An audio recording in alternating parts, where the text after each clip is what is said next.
Hello, Austin, Texas. My name is Adam Sparks, and I am with AISD for All. We exist to promote an equitable education for all students in the city of Austin, Texas. Today, I am excited to have with me a candidate for school board trustee for AISD, Noelia Lugo. She is a mother of three, two of which are in AISD currently, and she was particularly involved in 2019 in fighting against the school closures plan that the board put forward. Noelia, thank you for joining us today. Thank you for having me. Yes, so let me just begin asking you two questions in one. Your students were enrolled in Pease Elementary. What was great about Pease, and what did it mean to have the school closed? Yeah, so I would say the thing that stands out the most for me, the thing that I loved the most about Pease, and I think I can speak for my husband as well, what we loved most about Pease is the fact that it was a small school, it was a close-knit community, and that's not something that is available to most families. So we knew that we were really fortunate and lucky to be part of the Pease community. We had submitted, back in 2016, we had submitted a request to AISD to transfer from our home school over to Pease. It was close to my husband's job at the time, and relatively close to my job at the time as well. And that was one of the many things that we really liked, was the close-knit community, small size, and that it was racially integrated. And so then what did it mean to you when it was closed? How did that play out for you and your students? Yeah. So when the night of the closure vote, November 18th, if memory still serves, I think it was, honestly, it was a little bit of shock that even with all the community voices that were coming out, and most especially after the AISD Chief Equity Officer talked about, just that we can't point to information that really justifies or explains why these closures are necessary. And when she mentioned that school closures in and of themselves are not an equity strategy, and when she really just bravely said, that when you look at the school changes plan, the school closure plan, that it is what 21st century racism looks like. Even with all of that, when I saw that the trustees really just kind of had their mind made up, and or at least the ones who were going to vote for closures, it seems that they had their minds made up. They had their pre-written, prepared notes, and so I think that is what has stayed with me more than anything, was just this, it seems like a disregard for kind of meaningful community, district, and board dialogue. And that's what we need when we face kind of these bigger picture systemic problems. The solutions cannot come from up high, right? These solutions have to be made together with community, rather than kind of like the old way of doing things, which is experts make the choice and then the idea is sold and pushed to the community. That's just not the way lasting solutions should be developed. So let's explain to somebody who is not engaged with the school closure plan at all. They're entirely new to it. How did AISD's original plan in 2019 to close 12 schools across Austin disproportionately affect poor students, students who are Black and brown, and those who had been traditionally disenfranchised? Yeah, so for anybody who might not have been tracking along with the 2019 school changes plan, and that's what AISD called it. They called it the school changes plan. They had a marketing firm, PR firm, that I think put in a lot of effort to have the right language around school closures so that it wouldn't seem like a school closures plan, especially for folks who aren't directly affected.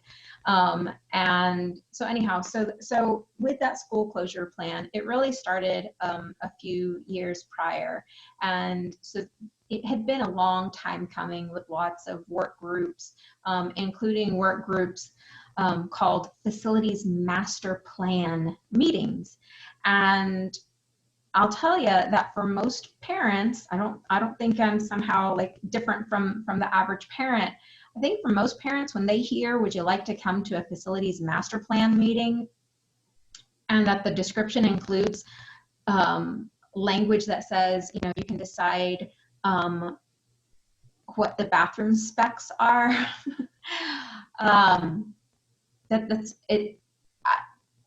I think only those parents who had more experience with the district or understood really what those meetings were truly about, which is leading up to school closures. I think that it left many families out of the conversation from the get-go.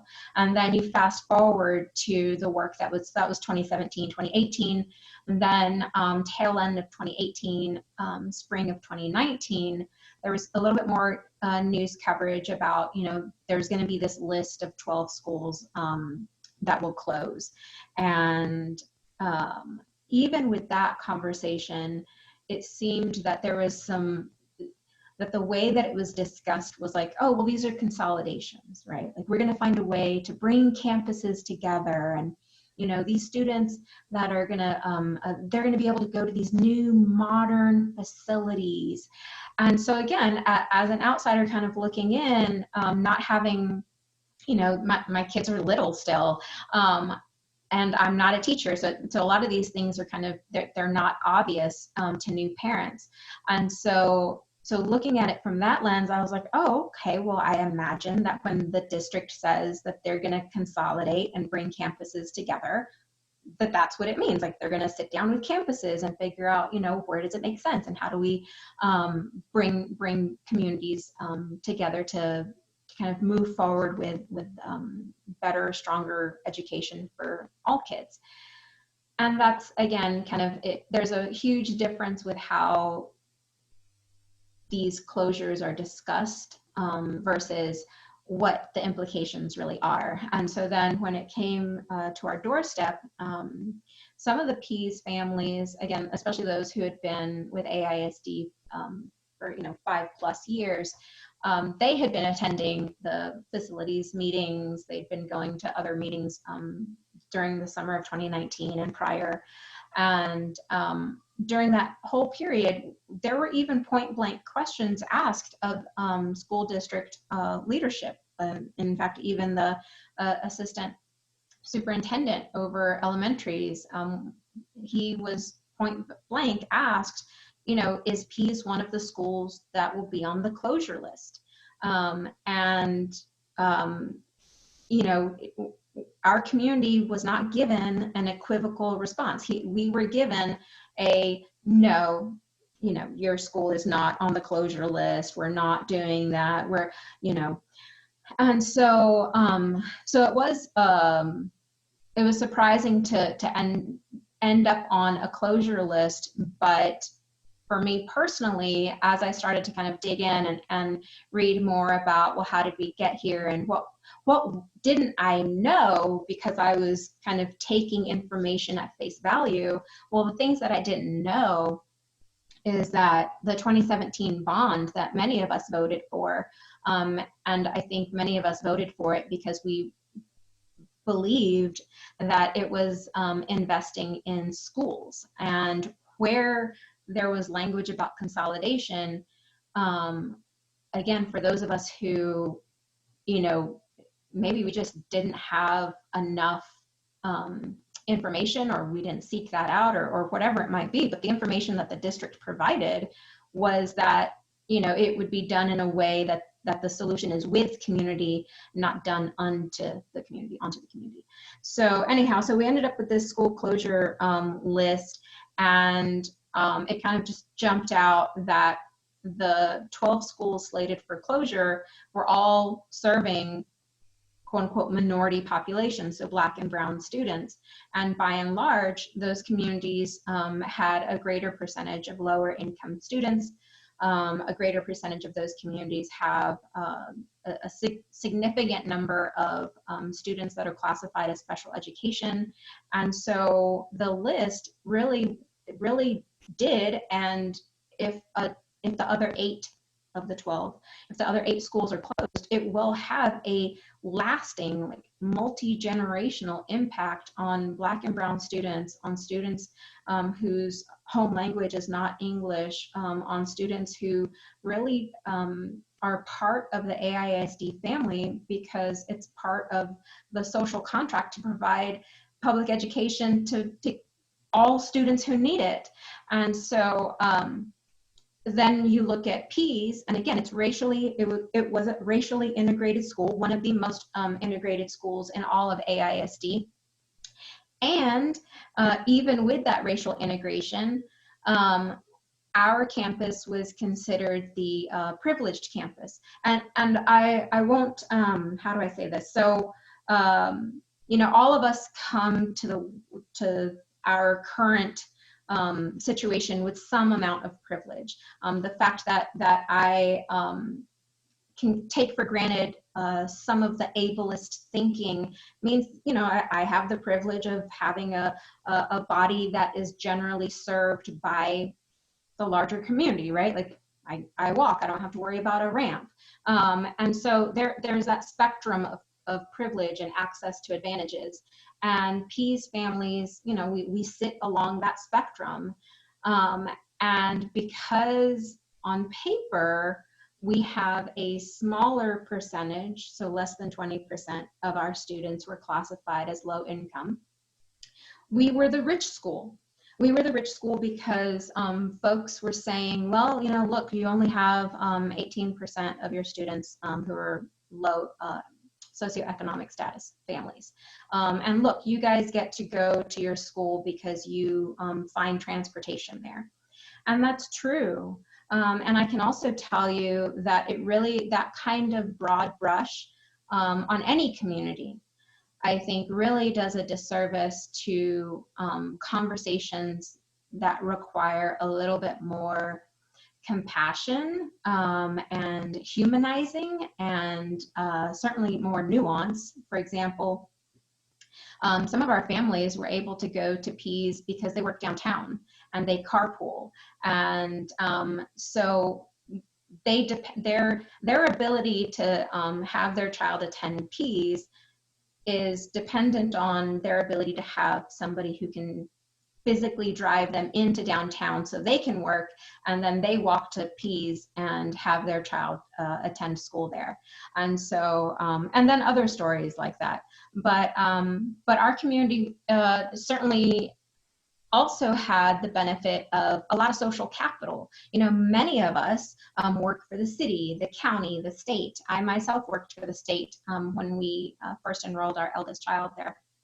And so, you know, we understand how to navigate bureaucracies.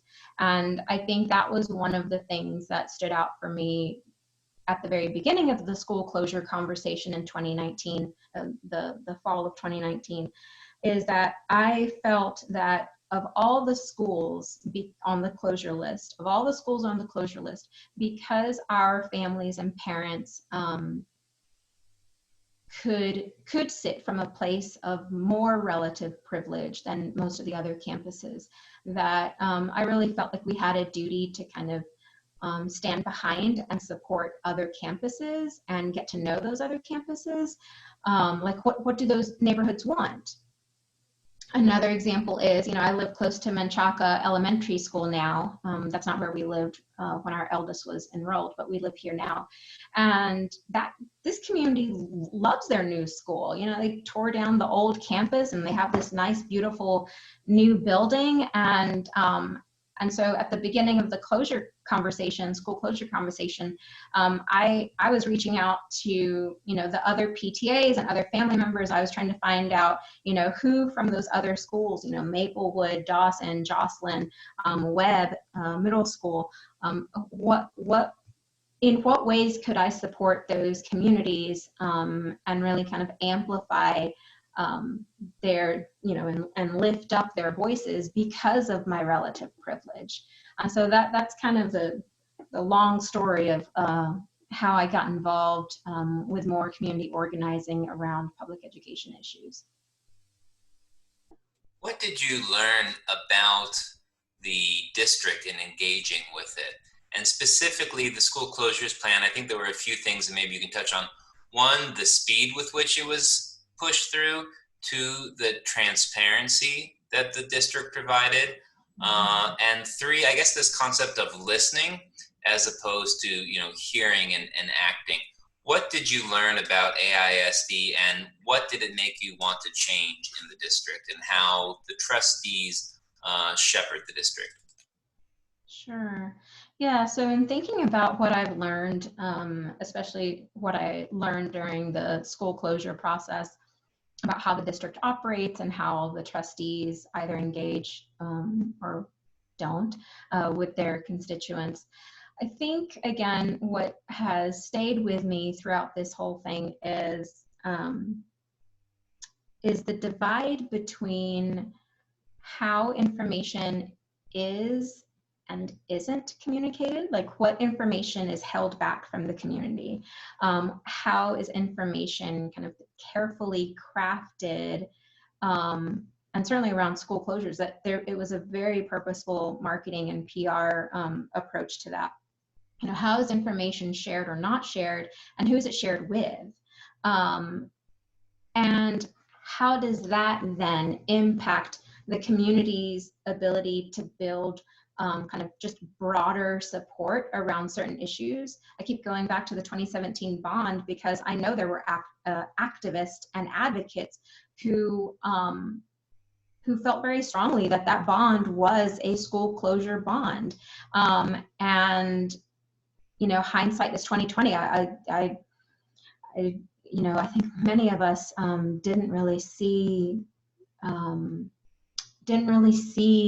that side of the conversation. And so I think that's one of the things that has stayed with me, is how the district chooses to communicate with the community. I think the other thing that has stayed with me is I've sung the praises of trustee Arthi Singh and Letitia Anderson and other trustees that at least made an attempt to come to many of the school closures meetings.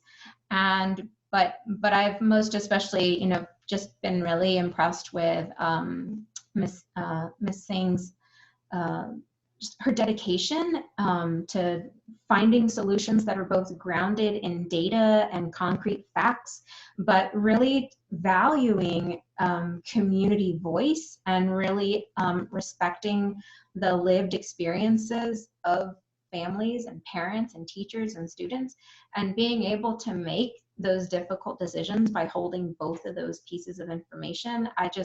And that's the kind of trustee that I aspire to be. And so those were the things that I think stood out for me, is to what extent are the trustees engaging with their community, especially when there are super difficult and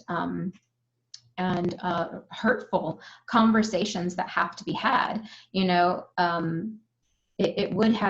I think it would have made a significant difference had our community been approached by the trustee who oversees that particular geographic area, because we all live in different parts of Austin. But for the trustee in that area to have come to us proactively and really bring our community together with Zavala, if the district and the board knew, and they did, that they wanted our community to join the Zavala community, then I just wonder, why was there not any of that pre-work done?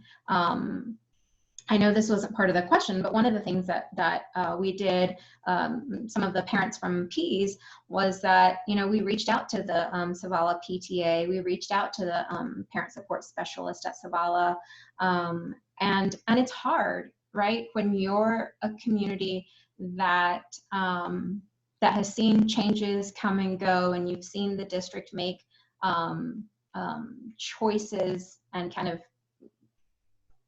push and move forward on choices with little regard for the community, I think it becomes a real challenge for folks to have put too much stock in an initial plan. And even as we saw, right, like that version 1, where it was selling all the bells and whistles, like all these fantastic programs and all the things that would be possible if we just closed 12 schools, that version 1 changed. And ultimately what was voted on, it was not all those wonderful programs and trainings and the things that could really bolster and improve public education here. It was, we're going to close these 4 schools. So I cannot blame any one community for feeling like, hey, let's wait to see how things play out. But that's exactly why I put the onus right back on the district and even on our trustees to have done a little bit more of that work to bring our communities together even before the vote. Like, why not? And so I wish that would have happened. I think that's a really good point. AISD for All is interested in making sure that every single student in Austin gets the best education possible for them. What is one concrete step that you think AISD can do to move towards a more equitable education for all students? Wow. So that's a really big question. You know, what's one thing that the district can do to move toward a more equitable education for all students? Oh my gosh, there seems like more of a laundry list than any one particular thing. But I would say, gosh, I would say, honestly, so I'm thinking right now, what would that one thing be? Because there are so many things that I would love to see in the district. I think, you know, really supporting teachers, whether they are at Title I schools or other campuses that aren't classified as Title I, but have, again, you know, a significant portion of lower income students or students with special education needs. For example, the school that my kids are enrolled in now is Boone Elementary. It's also racially integrated. It has just shy of 50% of our students are low income. And so what I would, one concrete thing that I would like for the district to do as we move toward greater equity is really finding ways to honor and respect the role that parents and communities have in supporting the campus, and honor and respect the voice and value the voice of teachers, and help us give teachers what they need to be the best educator and intellectual guide. That's kind of how I see teachers, right? Like, they are guides. They help guide our children and help our kids learn how to question and think and reason. And it's amazing what can happen when a child has a teacher that really helps them flourish. But that requires support. And then likewise, you know, what can we do together so that parents and caregivers feel like they are supported? I was sharing with a friend that, you know, when I was growing up in Houston, my parents didn't go to PTA meetings. My parents didn't show up for school events. My dad was adamant that we were never going to buy any kind of school fundraising thing. Like, he was very, very old school. He was born in 1929. I was a surprise baby. So it's very old school. And he never, like, on principle, he would not pay for fundraising because he believed that it was, you know, this was a public right. So it's interesting to kind of see that, like, for me to see that. and to know that that one of the most important things for him was to make sure that me and my older siblings got an education. Like that was the number one thing for him, and for my mom as well. Like going to school, learning, doing our best academically, that was incredibly important. And so fast forward now, right? And I hear this in conversations, like, well, why, if parents don't show up, then that means that they don't, and then insert some sort of comment about their relative support for public education. But I don't think that that's fair. Parents do and caregivers do what they can to support their students, their children. And I think that's where it should never be an either or. Teachers and parents are in this together, so that our kids, so that future generations can achieve their highest potential. So going back to the question, like, what can AISD do? I think finding a way to close that gap and really treat teachers and parents with value and respect, because we are the partners who are going to help our students achieve the most in their life. And finally, AISD is a well over $1 billion organization, but it is run by 9 elected trustees on the school board. What is one thing that you want every school board trustee to know and understand in order to do their best job shepherding the district? Mm-hmm. Wow. Okay. So another big question with a one word or with a one solution. So yeah, what can you word it one more time? Yeah, absolutely. So what is one thing that you hope that every trustee knows and understands? So I feel like, especially with school closures too, it was clear that some trustees didn't have a sense of the entire district. And so it was almost as if you could show them, if they could go and see all the schools across town, then maybe it would have changed their opinion of it. What's one thing that you hope that all trustees, whether East Austin or West Austin, know and understand? Yeah. One thing that I would hope that all trustees take the time to do, and then therefore understand, especially when they're making district-wide decisions, is to get to know the communities that will be most adversely or most impacted by their decisions. In the example of school closures, I don't recall seeing the trustees visit those campuses prior to closing the campuses. I think that just even getting to know the student body, the teachers, the communities within those schools can go a long way, especially when you're trying to build some mutual understanding, some common ground as you move toward a really significant change. I mean, closing down a school is a huge ask.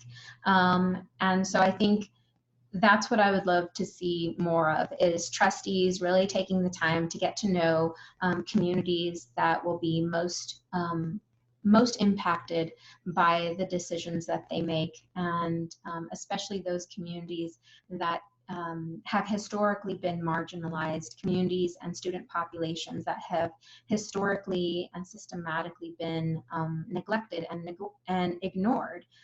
For me, that also includes, families whose home language is not English, families whose students access special education services. We really need to center both teacher voices and parent experiences in the kind of goal to serve students in the best way possible. Well, Noelia, thank you very much for taking the time to talk with us and for all of your work advocating for students at Pease and across the district. Thank you, Adam. I appreciate it. Well, Noelita Lugo is running for at-large school board trustee in this upcoming November election. So if you live in the city of Austin, you will see her on your ballot. You can get more information from her and from other candidates and about AISD in general at AISDforall.org, or you can like us at AISD for All on Facebook. Thank you very much for watching.